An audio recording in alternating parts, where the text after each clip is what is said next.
Hello, this is General Hand Grenade. Welcome to my war room in Prince George, British Columbia. Oh, it's here!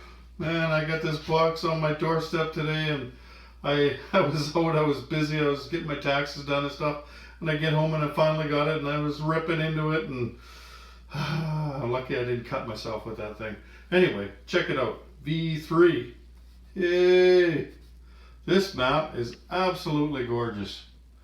I'm not just saying that. I mean, like, I was just talking with Panzer King. He got his today too, and absolutely gorgeous. Like, we both were, holy crap! This map compared to the old one, just unbelievable. And the jungle, like, I'm glad that Doug took like, I seen a picture of what the jungle was going to look like, and he made it into this. Like, that's why the map is late, is because of the jungle. And up there, I haven't even looked up there yet, the tundra. We'll get over there. let's take a close look at this thing. So here, down here, this is a little lighter color, the Antarctica. Not that that matters. Nobody really uses Antarctica too much. But yeah, like, I love the jungle that he made there. Really cool. But the colors, they just pop right out at you. You can see the roundels here. The roundels are a little lighter color, and then dark color for the capital. So that's kind of cool. And smaller too. Like, look over here. You see there's the 3 Japanese ones, and then Tokyo here has got a dark, smaller one. And the smaller one's good because it's in a city territory, right? Same with the one over in Nanking over there. It's in a city territory. And you look here, like this here, you can't just walk from this island to this island anymore. You have to use the rules, and we'll get into those rules at some point in the near future. But that's, what is it called, a narrow crossing, right? So, I mean, you got to be a Marine to cross that, or I think you can be a non-Marine if you're just non-combat. I can't remember. We'll get into that, right? But yeah, I like the mountains. You see how the mountains got darker there? Russia is certainly a deeper color there. And Middle East here, this is a lot darker now as well. The mountains are beautiful on it. Yeah. Africa. You see Tobruk is a city here now. Like, you might have remembered that from my prototype map, but it still is really cool to get it. And the names are all correct now. Like this one here before was Ankara, but Ankara is the name of a city, so they've changed it to Anatolia. Neat.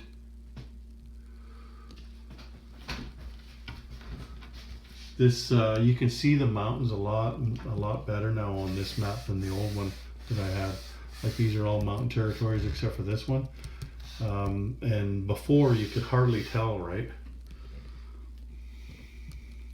The mountains on this is really neat too. Yeah. And look over here, this is South America. So you can see that jungle in there. In the Amazonas. Cool. There's a bit of jungle down in here.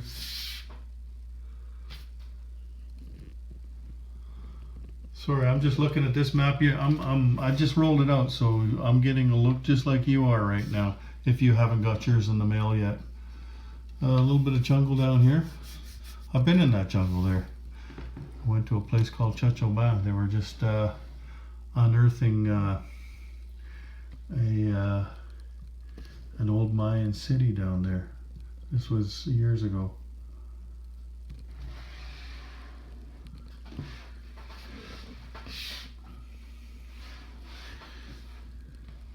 Yeah, the colors are much nicer. And you can see the map that I had before, I noticed that there wasn't nearly as many air bases on it. And so I asked them about that, and they, oh, okay, and they checked it out, and sure enough, so this map has all of the air bases on it. The only thing that this map doesn't have is the factories on it. But you wouldn't want it to have the factories though, right? Because those can change, those can be upgraded and everything, right? So all the naval bases and stuff are on here, and then you just get yourself, like here's a minor naval base. You just get yourself a set of chips that has all the things, and I've put that out before, the chips that you need, and there's a set of chips that hopefully you pre-ordered with your map. So you just take one of these chips and you put it on top of this one. Now you've upgraded that to a major shipyard, if that's what you wanted to do, right? And there's a minor dockyard there. Here is the Tundra. That's kind of cool. It's different colors, just like regular Tundra is. I don't live too far from Tundra myself, so I know what it looks like. That does look really neat. You couldn't see this from up there or from the other side of the table, but the Tundra is 3 different colors. Like there's the green, the brown, and the white in there. That's really cool.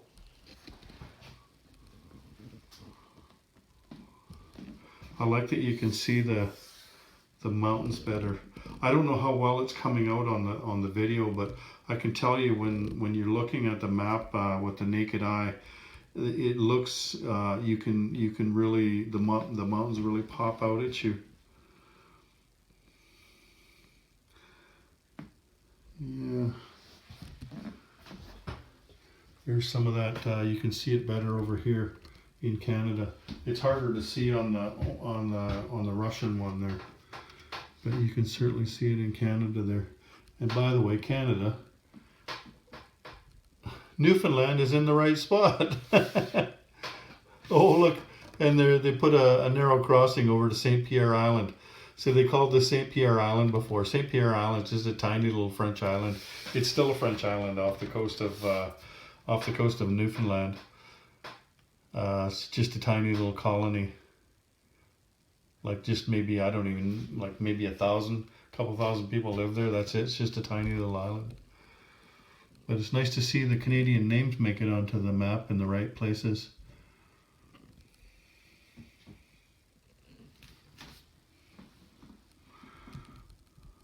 Yeah, you can see how the mountains stand out better up here than they did before.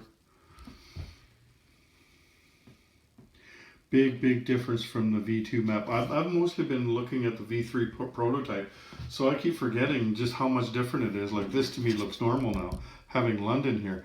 But on the V2 map, there's no London there. That's just one big territory there, right? So, yeah, really cool. Look at Europe in here.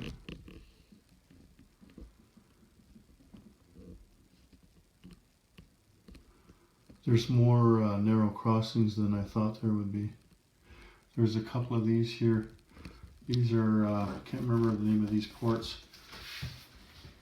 But with these ports here, you can transport vehicles as well, but only on non-combat movement. And not very many, of course, right? You're limited to what you can take over. But it kind of opens the game up a little bit, being able to do that, right? Being able to move those things back and forth. Yeah, really neat. There's, if you haven't read the rules yet, there's different rules for China, and they look really good. Like if you do plan on having a civil war there, it looks much better now. Like if one of you attacks, like if these guys were to attack this territory here, a warlord territory, then all the other warlords would join the KMT. But if these guys, if the KMT were to attack a warlord, then I think it's the warlords that are around them would join the CCP. And then there's also, I've seen the set for the Chinese Civil War, the expansion set. And that'll be coming out sometime this year, I would imagine. And it looks really good. Like there's some special units and everything in that. You know, like when I say units, I mean chips, right? That you would put underneath your infantry. So there would be elite type of infantry, and there's something to do with the flying tigers and, you know, things like that. it looks really, really interesting anyway. So here's something that's new from the V2 map is, I believe, is this here. Before they just had Italy having the roundel on this line here that you could hit with your subs, right? But now, like, it makes much more sense that it would be a supply line going from Italy down to North Africa, right? So you could raid that line there. Yeah. Oh, this is so exciting. We're gonna play a game this weekend up at the Lion's Den. Panzer King has got his map already laid out. He got his a couple hours before I did, and plus I had to go out after work. But I don't know why. I live closer to FedEx than he does. I should have got mine earlier. Doesn't matter though. We both got ours today. So I just want to show you something else that Doug gave just to the people that helped make this version 3 game. I'm not going to show you all the stuff. Like he was really generous and gave us a bunch of stuff. But take a look at this thing here. Here, let's get it so you can see it in the light there. See, it's got my name on it. And it's got historical board gaming. So it looks like a big bullet, right? Or a shell, I mean, sorry. But inside, here, let me just stick that up. Inside, it's a thermos, right? Or a water bottle. So that's really cool. But he also sent me another one. It's green in color, and it doesn't have a name on it. So it just has the historical board gaming on it. So that'll be one of the prizes at the spring offensive that's coming up. Geez, in only like not even 3 weeks from now. We're getting pretty excited up here. The prizes, he sent a bunch of prizes today with this order that I got the map in, and we're going to make a video later this week, Panzer King and I, up at the Lion's Den. We're going to make a video with all the prizes so you can see all the cool stuff that's going to be given away. And we'll have a prize as well for the viewers, right, to fight over. We'll make sure that's a nice prize as well too. Anyway, I'm going to let you go. I just wanted to show you, give you a quick look at the new map that hopefully you have gotten in the mail already, or you're getting it in the next few days. I know we sent them all out last week, and they're starting to arrive at people's houses now. So, is that it? Oh, I know. I wanted to show you the player aids as well. Let me just grab those. I'll just spread these things out.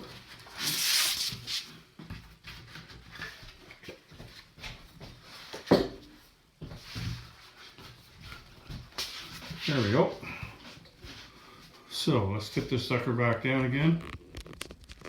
Okay, so there is the tech chart, and there's 16 techs on there, right? I had misspoke the other day. I said there was only 3 spaces, but there's actually 4.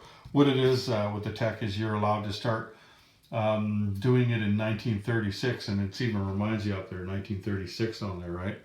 So you can start researching it then, but you can't go past the 3rd stage until it's either January or July of 1939. That was before, when in version 2 you used to be able to start your tech then. Now you can research it right up to the 3rd stage, and then for the 4th stage, that's when you go nuts and you can get them in the end. So there's that, and here's the production chart here. There's nothing really too special about the production chart. It looks like the other one, except for different colors, of course, right? Slightly different color. The one that he was working on before was this one here, and I think it's exactly the same as that one there. Same picture on it, but this one is a lighter color, which is nice. It kind of brightens the place up a little bit more. And here, this is really cool.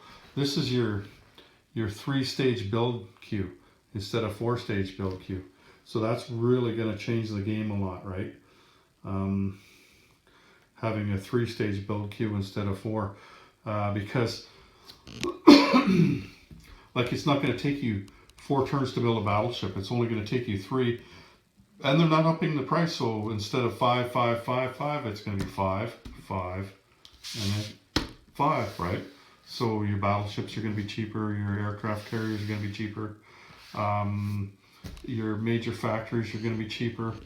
A lot of things are going to be cheaper. A lot of the big ticket items in the game are going to be a little bit cheaper in this game. And that's good because there wasn't a lot of money in the game before. If you played the game and you played it enough, you know what I'm talking about. You buy all these pieces and then they never see the light of day because, you know, like the Americans, for instance, they only get 6 IPP for, you know, it could be 3, 4 turns, you know, and then they're up to, ooh, I got 9 now, you know. Like it's not until late in the game where they actually get some money, right? And so it's nice that things are a little bit cheaper and you can actually afford things. So you see, like that's the defender side, and there's the attacker side. They've got beautiful boards, and they're even nicer now. Like here, you can see there's 2 hits on this heavy battleship, right? And so it's telling you it rolls at a 6. Like a heavy battleship starts at 10. If it gets damaged once, then it goes to an 8. If it gets damaged twice, you see the 2 smoking things on there, then it goes to a 6. So that's really neat. What else we got there? Oh, you look here. They've put down the target selection on here as well. That's a really good idea. So that's your tactical bomber, and it's got a target selection of 1 to 3, right? So that was a good idea. Yeah. The first strike, there's the fortification. That wasn't on there before. And it tells you how many dice and everything, so that's cool. So yeah, on one side's the defender, and on the other side there's the attacker, right? And the same with the other one. And then down here, it's got a little bit of a legend here to tell you what these things are. So on the attacker side, that's going to show you like these shells here. That's the shore bombardment. So a coastal defense ship will bombard at 3 or less. Heavy cruiser 2 or less. Battleships are 3 or less, right? And like a heavy battleship's only 2 or less when it's damaged twice, but it's, what is that, 5 over there when it's not damaged at all. So that's pretty cool. There's a lot more information on here. Like here it tells you with the coastal artillery, first 3 ships. Before you had to, wow, what did that guy do again? So you flip it through the rules. Oh yeah, 3 ships. So that's cool. That's the kind of information like he was asking us for and we were giving to him. Is, you know, I wish there was a bit more information on the, you know, battle boards and there's this and there's that and, you know. So yeah, I think things worked out really well. Anyway, I'm going to upload this video now. So take care, everyone. General Hand Grenade out.